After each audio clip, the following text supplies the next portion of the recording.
So yes, today we are going to discuss the topic control and coordination.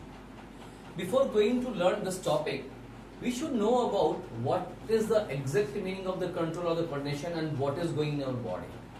Control, the Hindi meaning of the control is नियंत्रण, means हमारे body के सारे systems, सारे parts are working in a control manner. For example, if we talk about the nutrition process, nutrition, yes, if somebody has diet of eating 4 chapatis, so what happens if one is having only 1 chapati? उसको लगता है कि एक चपाती खाने के बाद में उसको 2 चपातियां और मिल जाए, right? Then it starts to have it, and after having 4 chapatis, what happens? His stomach fills and he does not require any more. This is known as a controlling manner. Entire body parts work in this manner, as well as they also work in the coordinating manner. As you are having the chapati, so you have the will to have the chapati. At that time, what happens? You brain give messages to head to break the chapati and bring it to the mouth. Then what about the mouth? Mouth, that it starts to chew.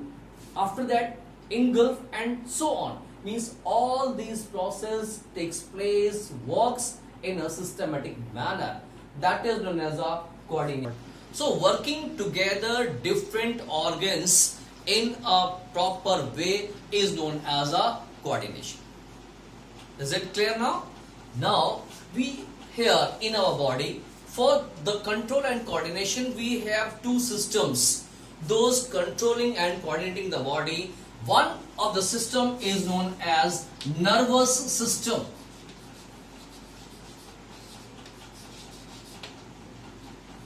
Another system in our body which also controls and coordinates the body is known as endocrine system.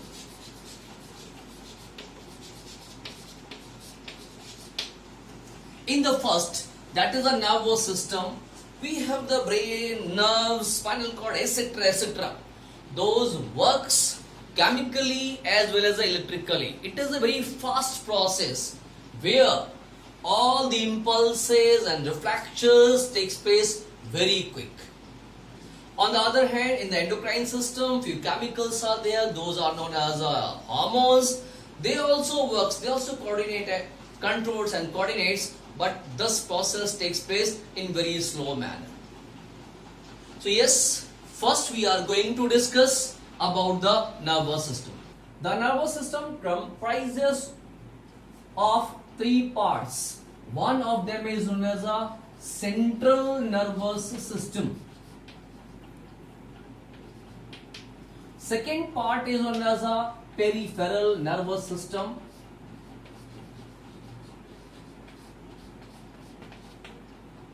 And third part of this known as a autonomous nervous system. So first one is central nervous system, second one is peripheral nervous system, and third is autonomous nervous system. So let's start about central nervous system. The central nervous system, it has or it can divide it into 2 parts. It has 2 organs. One of them is brain, which is a major part of the central nervous system. And second one is known as a spinal cord.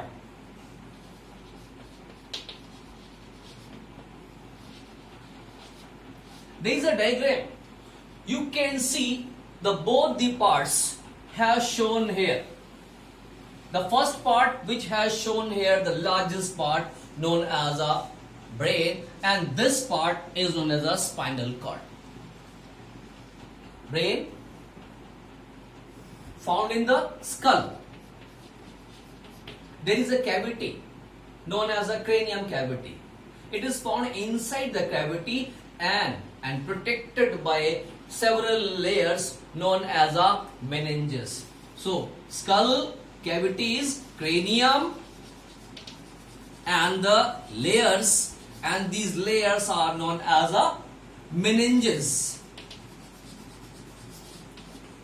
these meninges, cavity, and one fluid is there known as the cerebrospinal fluid. Cerebrospinal fluid. These all help. These all protects the brain from external injury. Let's talk. If we go through the brain, we will find that the brain is divided into three parts. One, the larger portion of the brain is known as a forebrain. Then, very small part of the brain is known as a midbrain, and the last part of the brain is known as a hindbrain. These different parts performs different functions. As we go through the forebrain, the larger part of the brain, this is the larger portion of the brain, the larger portion, this one, approx 75% part of the brain is this one, forebrain. And forebrain is also divided into three parts. We can divide it into three parts. One, the olfactory lobes, not given in the book, of course, olfactory lobe. Second one is cerebrum. And third one is hypothalamus.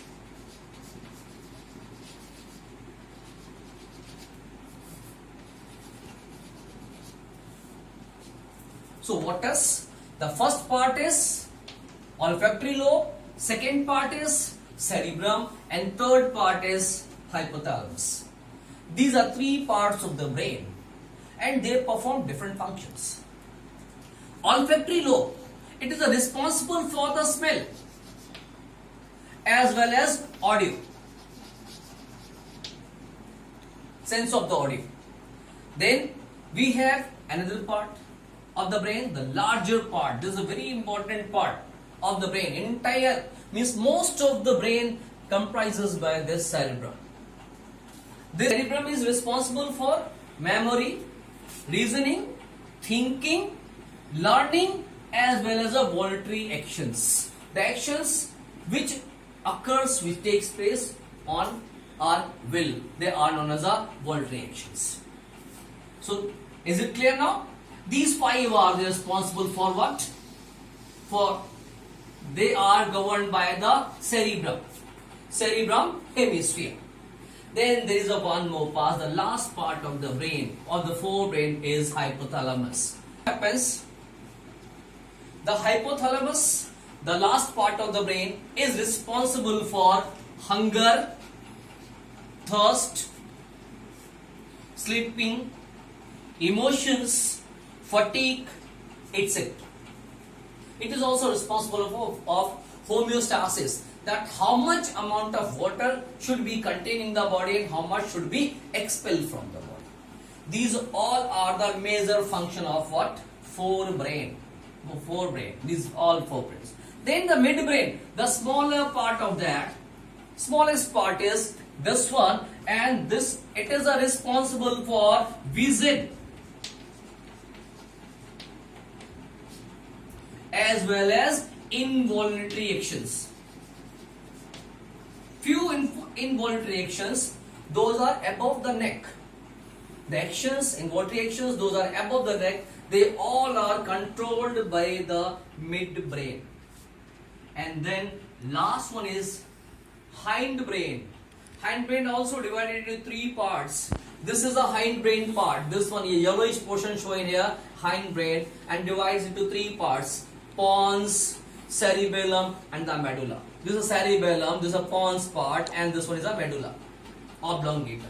Pons part of hindbrain is responsible for hearing, facial expressions, rate of breathing, etc. As well as cerebellum. Cerebellum is responsible for posture of the body, balancing of the body, vomiting, and this medulla oblongata responsible for reflex actions like coughing, sneezing. Now, next part of the brain is spinal cord. Spinal cord, it is connected with the posterior part or hindbrain part, that's from the medulla, and elongates to the lumbar part of the backbone. Approx, its length is 45 centimeters. It's a long cylindrical shape. protected by the meninges as brain was, as well as it also protected by the backbone, means it is found inside the backbone. It is a long narrow tube or the canal filled with a liquid or the fluid known as a bone marrow. The function of the spinal cord, it performs functions like a brain, but not so thinking functions. It performs the functions, reflex action. Few actions, those are respond quickly, and they are performed by the spinal cord. As it is working, it decreases the load of the brain. Secondary, it also passes the message from various organs to brain or from brain to various organs. So have performed only two functions. One function is reflex action, and second function is transfer the message from organs to brain or brain to organs. So let's discuss the function of spinal cord. As I have discussed too, it's a long, narrow, cylindrical tube found inside the backbone. Now, what's the function? Function, it transfers the messages. It transfers the messages from organ to brain as well as the brain to organ. Second thing, it also the most important function, the reflex action. Reflex action, the quick spontaneous action, and by this it controls or it decreases the load of the brain. Here, the reflex action, quick, spontaneous, automatic, mechanical response against the stimuli without involving the brain. It is a quick reaction, spontaneous, self होने वाला है, automatically है, mechanical process है, and against the stimuli without involving the brain. It sends the message, but after the action, not before the action. That's the function. That's a reflex action. And for this, there is a closed path. There is a closed path which involve here known as a reflex arc. So here I have shown one diagram here through which we can explain the actions. Certain actions, as somebody pinch your pins, suddenly you remove here. If some open wire, live wire is there and touches the wire suddenly without seeing it, immediately you bring your back, आप अपने हाथ को फिर से वापस ले आते हो, झटक देते हो. These all are the actions known as the reflex actions, and these reflex actions takes place with the path, and that path is known as a reflex arc. So here I am showing you this is here this TS of the spinal cord. ये spinal cord का TS दिया हुआ है. This is a backbone. ये एक vertebra दिखाई गई है. Now one of the neuron which is coming from your muscles, and this neuron is known as a sensory neuron which senses the impulse. Then one neuron is there known as a relay neuron which transfers the message from sensory neuron to other. One more neuron is here known as a motor neuron. It takes the impulse to the effector, to the muscles, so that they works.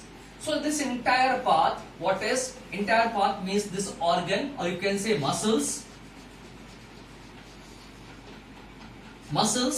then sensory neuron, then relay neuron, after that motor neuron, and again the muscles of the effector. This entire part is known as a reflex arc, and the function is known as a reflex action. So we have some sense organs which has cells or receptors. Those senses like touch, taste, light, sound, and the smell. One which is sensing the sense of the touch is known as a thigmoreceptor. Which is sensing the taste known as a gustatory receptor, which is sensing the light known as a photoreceptor, and sensing the sound known as a phonoreceptor, and sensing the smell known as a olfactory receptor. So again repeating, touch for the thigmoreceptor, skin basically, taste, tongue known as a gustatory receptor, light, eyes known as a optical receptor or photoreceptor, sound, ears known as a phonoreceptor, and smell, nose known as a olfactory receptor.